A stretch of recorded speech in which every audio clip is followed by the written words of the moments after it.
Findaway presents Walden by Henry David Thoreau. 1. Economy.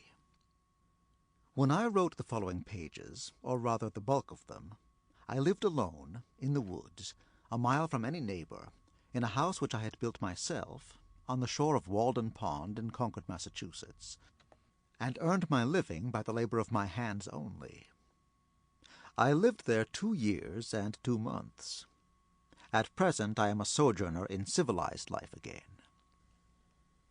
I should not obtrude my affairs so much on the notice of my readers, if very particular inquiries had not been made by my townsmen concerning my mode of life, which some would call impertinent, though they do not appear to me at all impertinent, but, considering the circumstances, very natural and pertinent.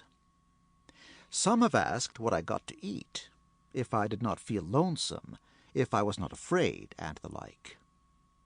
Others have been curious to learn what portion of my income I devoted to charitable purposes, and some, who have large families, how many poor children I maintained.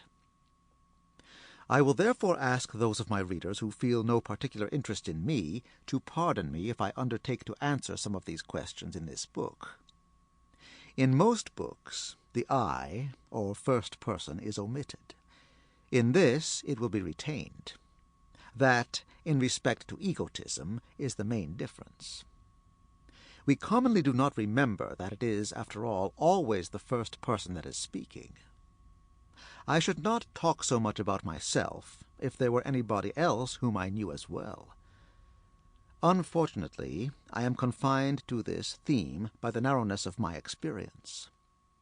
Moreover, I, on my side, require of every writer, first or last, a simple and sincere account of his own life, and not merely what he has heard of other men's lives.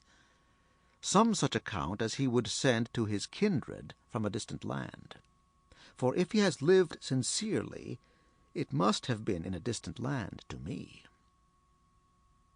Perhaps these pages are more particularly addressed to poor students.